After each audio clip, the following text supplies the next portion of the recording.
సంక్షోభాలు రావడం కొత్త కాదు, కానీ వాటిని అవకాశంగా మలుచుకొని నాయకులుగా ఎదగడం, ప్రజల హృదయాల్లో చిరస్థాయిగా నిలిచిపోవడం నాయకుల లక్షణం. సంక్షోభాలను, ప్రకృతి విపత్తులను అధిగమించి 4వసారి ముఖ్యమంత్రిగా పదవి బాధ్యతలు చేపట్టిన నారా చంద్రబాబు నాయుడు ఈ నెల 20వ తేదీన 75 వసంతాలు పూర్తి చేసుకుంటున్నారు. 43 సంవత్సరాల రాజకీయ జీవితంలో ఆయన అనేక ఉత్థాన పతనాలను చూశారు. చివరకు చంద్రబాబును స్కిల్ కేసులో జైల్లో కూడా పెట్టారు. వైసీపీ ప్రభుత్వ పతనానికి చంద్రబాబు జైలు జీవితమే ప్రధాన భూమిక పోషించింది.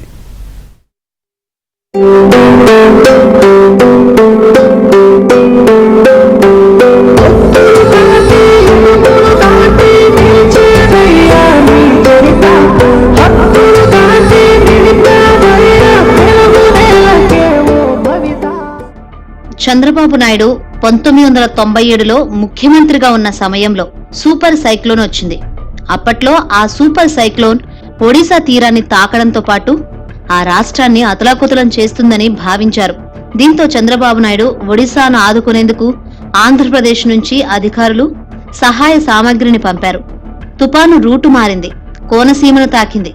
తుపాను తాకిడికి కోనసీమకు బాహ్య ప్రపంచంతో సంబంధాలు తెగిపోయాయి.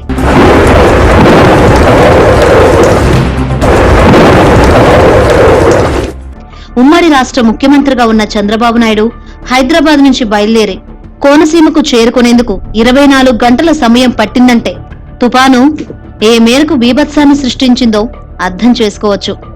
దారిలో పడిపోయిన చెట్లు, ఇతర అవరోధాలను తొలగించుకుంటూ చంద్రబాబు కోనసీమకు చేరుకున్నారు. నీళ్లలో మునిగిపోయిన ఇళ్లు, పడిపోయిన చెట్లు, ఇళ్లలో నుంచి చొచ్చుకొచ్చిన సముద్రాన్ని చూసి ఆయన హృదయం ద్రవించింది. విద్యుత్ సరఫరా లేక, మంచినీరు దొరక్క గోదావరి జిల్లాలో ప్రజలు అల్లాడిపోయారు.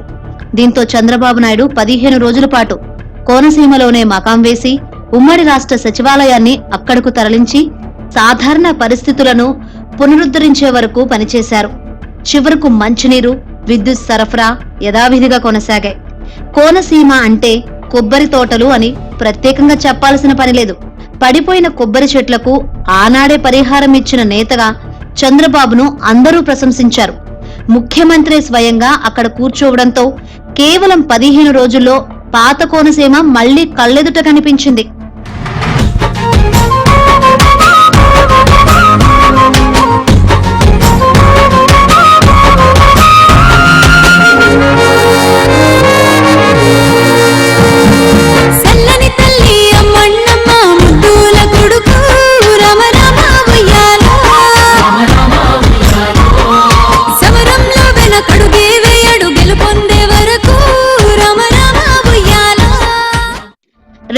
పద్నాలుగులో ముఖ్యమంత్రిగా 3వసారి చంద్రబాబు పదవీ బాధ్యతలు స్వీకరించిన తర్వాత విశాఖపట్నాన్ని హుదూద్ వణికించింది. విశాఖ రూపురేఖలను మార్చింది. పేద ధనిక తేడా లేకుండా అందరినీ రోడ్డుపాలు చేసింది. అపార్ట్మెంట్ వాసులకు నీరు దొరక్క, విద్యుత్ సరఫరా లేక అల్లాడిపోయారు. తెల్లారేసరికి హుదూద్ విశాఖ స్వరూపాన్ని మార్చేసింది. నగరంపై సాగరం విరుచుకుపడింది. అదే సమయంలో ముఖ్యమంత్రిగా ఉన్న చంద్రబాబు రాష్ట్ర విభజన జరిగినప్పటికీ హైదరాబాద్ నుంచే పరిపాలన సాగిస్తున్నారు. ఆయన వెంటనే గన్నవరానికి విమానంలో చేరుకొని అక్కడి నుంచి రోడ్డు మార్గంలో విశాఖకు బయలుదేరి వెళ్లారు. విశాఖలో ఆయన కలెక్టరేట్ దగ్గర బస్సులోనే మకాం వేసి మొత్తం యంత్రాంగాన్ని విశాఖకు తరలించారు. అపార్ట్మెంట్లలో ఉన్న వారికి ఫైర్ ఇంజన్ల ద్వారా ఓవర్ హెడ్ ట్యాంకులకు నీటిని సరఫరా చేశారు. రాష్ట్ర వ్యాప్తంగా ఉండే విద్యుత్ సిబ్బందిని తరలించి అక్కడ విద్యుత్తును కేవలం వారం రోజుల్లోనే పునరుద్ధరించారు. జనరేటర్ల సాయంతో అపార్ట్మెంట్లలో విద్యుత్ సరఫరాను కూడా అందించగలిగారు. దాదాపుగా 10 రోజుల పాటు విశాఖ కలెక్టరేట్లో మకాం వేసి ఐఏఎస్, ఐపీఎస్ అధికారులను, ఇతర సిబ్బందిని రంగంలోకి దించారు. విశాఖ అంటే సుందరమైన నగరం, పచ్చదనానికి మారుపేరు. మళ్లీ చెట్లను నాటించడంతో పాటు అదే సమయంలో దీపావళి రావడంతో హుదూద్ తుఫాను కారణంగా బాధల్లో ఉన్న అందరం దీపావళి చేసుకోవద్దన్న చంద్రబాబు పిలుపుకు జనం సానుకూలంగా స్పందించారు. అదే రోజు విశాఖలో సభ ఏర్పాటు చేసి విశాఖను పునరుద్ధరిస్తానని చెప్పడంతో పాటు 10 రోజుల్లోనే సాధారణ జనజీవన పరిస్థితులను తీసుకువచ్చారు. ఆ తర్వాత 2015లో తిత్లీ తుఫాను కూడా శ్రీకాకుళం, విజయనగరం జిల్లాలోని ఉద్దానం ప్రాంతాన్ని ఊపేసింది. ఈ సమయంలో కూడా మంత్రులందరినీ అక్కడకు తరలించి ఉద్దానాన్ని పునరుద్ధరించడంతో పాటు తిత్లీ కారణంగా నష్టపోయిన వారిని ఆదుకున్నారు. వారం రోజుల పాటు శ్రీకాకుళంలోనే ఆయన మకాం వేసి సాధారణ పరిస్థితులు తీసుకువచ్చారు. ఉద్దేశం ఏంటంటే తను అక్కడే ఉన్నప్పుడు యంత్రాంగం అంతా చిత్తశుద్ధితో అకుంఠిత భావంతో పనిచేస్తారు. ముఖ్యమంత్రి గారే వచ్చి ఈ విపత్తును ఎదుర్కొనే దానికి ఇక్కడ ఉంటే మనం ఏమాత్రం పొరపాటు చేయటం ప్రజలు సహించరు, యంత్రాంగం సహిస్తుందనే ఉద్దేశంతో వాళ్ళు కమిటెడ్గా చేస్తారనే ఉద్దేశంతో ఆయన ఎంత కష్ట నష్టానికి వచ్చైనా కూడా అక్కడే ఉండటం అనేది ఒక అలవాటు ఆయనకు. దాని తర్వాత హుద్హుద్ తుఫాన్ వచ్చింది వైజాగ్లో. మీకు తెలుసు, 14 రోజులు 15 రోజుల పాటు బస్సులోనే ఉండి ఆ తుఫాను నా భూతో నా భవిష్యత్తు మాదిరి వచ్చింది నార్త్ ఆంధ్రాలో. అయినా కూడా అది నార్మల్సీ వచ్చేంత వరకు అక్కడే ఉండి బస్సులోనే పండుకొని ఆ కార్యక్రమాలన్నీ పర్యవేక్షించి అది మామూలు స్థాయికి వచ్చేంత వరకు అక్కడి నుంచి కదల్లా.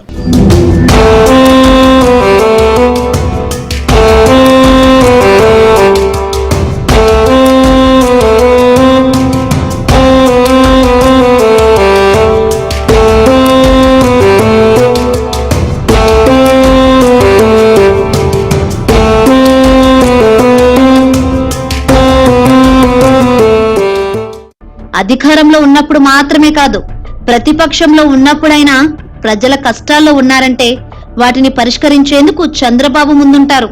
2011లో చంద్రబాబు ప్రతిపక్ష నేతగా ప్రజలకు సేవలందిస్తున్న సమయంలో ఉత్తరాఖండ్ వరదలు సంభవించాయి. కొండ చర్యలు విరిగిపడి 350 మంది తెలుగు వాళ్లు అక్కడ చిక్కుకున్నారు. ప్రతిపక్ష నేతగా ఉన్న చంద్రబాబు ఢిల్లీ వెళ్లి ప్రత్యేక విమానాన్ని ఏర్పాటు చేశారు. తెలుగు వారిని తొలుత ఢిల్లీకి, అక్కడి నుంచి హైదరాబాద్కు తరలించారు. హైదరాబాద్ నుంచి వారిని ప్రత్యేక వాహనాల్లో స్వగ్రామాలకు పంపారు. ప్రతిపక్షంలో ఉండేటప్పుడు కూడా ప్రజలు ఏదైనా కష్టం వచ్చిందంటే పరిగెట్టుకుని వెళ్లే వ్యక్తి. కర్నూలు వరదలప్పుడు ఆయన ప్రతిపక్షంలో ఉన్నా కూడా 5 కోట్ల రూపాయల వర్త్ భోజనాల పంపిణీ గాని, వాళ్ళకి వస్త్రాల పంపిణీ గాని, ఎక్కడైనా ఆయన ప్రతిపక్షంలో ఉన్నాయండి, అధికార పక్షంలో ఉన్నాయండి, ప్రజలకు ఏదైనా ఇబ్బంది ఉన్నది అనుకుంటే డెఫినెట్ గా ఆయన రంగంలో దిగుతారు. మా కార్యకర్తలందరినీ కూడా రంగంలో దిగి సర్వీస్ చేయమని చెప్పే మహోన్నతమైన వ్యక్తి. మీకు తెలియాలండి, ఎందుకంటే చాలా మందికి చరిత్ర తెలియాలి. చంద్రబాబు నాయుడు గారు అనే వ్యక్తి ఉత్తరాఖండ్లోని ఆంధ్రప్రదేశ్లో తెలుగు వాళ్ళు చాలా మంది 380 మంది చిక్కుకున్నారంటే అధికారంలో ఉన్నవాడు ముందుకు వెళ్ళలేదండి. ఆ రోజు అధికారం లేకపోయినా గౌరవ ముఖ్యమంత్రి, ఇప్పుడు ముఖ్యమంత్రి గారు మా చంద్రబాబు నాయుడు గారు ఆ రోజు ఒక ఫ్లైట్ వేసి అక్కడి నుంచి ఢిల్లీకి తీసుకొచ్చి, ఢిల్లీ నుంచి హైదరాబాద్ తీసుకొచ్చి, హైదరాబాద్ నుంచి వాళ్ళ ప్లేసెస్ కి పంపించిన పరిస్థితి. 2009వ సంవత్సరంలో కృష్ణాకు వరదలు వచ్చిన సమయంలో కర్నూలు నగరం మునిగిపోయింది. ఆ సమయంలో ప్రతిపక్ష నేతగా ఉన్న చంద్రబాబు 5 కోట్ల రూపాయల ఆహారం, ఇతర సహాయ సామాగ్రిని సిద్ధం చేశారు. తెలుగుదేశం నేతలు క్యాడర్ను రంగంలోకి దించి తాను కూడా వెళ్లి అక్కడ వరద బాధితులకు సాయం చేయడం అప్పట్లో అందరి ప్రశంసలు అందుకుంది. చంద్రబాబు నాయుడు 4వసారి ముఖ్యమంత్రిగా పదవీ బాధ్యతలు చేపట్టిన తర్వాత విజయవాడను బుడమేరు ముంచెత్తింది. బుడమేరు కారణంగా విజయవాడ నగరంలో పాత బస్తీతో పాటు సింగ్ నగర్, సత్యనారాయణపురం, నున్న, జక్కంపుడి వంటి ప్రాంతాలు పూర్తిగా నీట మునిగాయి. ఇళ్లలో నుంచి జనం బయటకు వచ్చే పరిస్థితి కూడా లేకుండా పోయింది. అపార్ట్మెంట్లలో ఉన్న వారికి ఆహారం కూడా అందలేదు. ఈ పరిస్థితిని ప్రత్యక్షంగా చూసిన చంద్రబాబు పడవలో ప్రయాణించారు. ప్రజల ఆహాకారాలు చేయడంతో ఆయన వెంటనే కలెక్టర్ కార్యాలయంలో బస్ ఏర్పాటు చేసుకుని సహాయ కార్యక్రమాలు పర్యవేక్షించారు. 10 రోజుల పాటు విజయవాడ కలెక్టర్ కార్యాలయంలో ఉండడమే కాకుండా బుడమేరు వరద బాధిత ప్రాంతాల్లో గండ్లు కొట్టి నీటిని బయటకు పంపారు. వారం రోజుల పాటు అందరికీ ఆర్థిక సాయంతో పాటు ఆహార పొట్లాలను కూడా అందజేశారు. డ్రోన్ల ద్వారా పలువురికి మందుల సరఫరాతో పాటు అపార్ట్మెంట్లలో ఉండేవారికి ఫుడ్ ప్యాకెట్లను కూడా ఇచ్చారు. వాహనాలు మునిగిపోయిన వారు, ఇల్లు కోల్పోయిన వారికి నిబంధనలు సవరించి మరి ఆర్థిక సాయం చేశారు. అంతేకాదు ఆయన బెజవాడ బుడమేరు బాధితులను ఆదుకోవాలని చేసిన విజ్ఞప్తితో 100 కోట్ల రూపాయలు విరాళంగా వచ్చాయి. ఇటువంటి సంక్షోభాలను, ప్రకృతి విపత్తులను ఎదుర్కోవడమే కాకుండా వాటిని పరిష్కరించడంలో కూడా చంద్రబాబుకు క్రైసిస్ మేనేజ్మెంట్ లో మంచి పేరుంది. సంక్షోభాన్ని అవకాశంగా మలుచుకోవాలని చంద్రబాబు పదే పదే చెబుతారు. ఎటువంటి ప్రకృతి విపత్తులనైనా సమర్థంగా ఎదుర్కోవడమే కాకుండా వేగంగా స్పందించే నాయకుడిగా ఆయన ప్రజల హృదయాల్లో చెరగని ముద్ర వేసుకోవడంతో 4వసారి ముఖ్యమంత్రి కాగలిగారు. 75 సంవత్సరాలు నిండుతున్నా 30 సంవత్సరాల వయసులో ఉన్న ఉత్సాహం, ఆలోచనలు, విజన్ కూడా ఆయన సొంతమని ఇప్పటికీ పలువురు చెబుతూ ఉంటారు. చివరకు ఆయన్ను నిత్యం విమర్శించే ప్రతిపక్షాలు సైతం కూడా చంద్రబాబు క్రైసిస్ మేనేజర్ అని పదే పదే చెబుతూ ఉంటారు. నాయకుడా నాయకుడా మా తోడై నువ్వుండాలి, మేమంతా నీ వెంటే ముందడుగెయ్యాలి.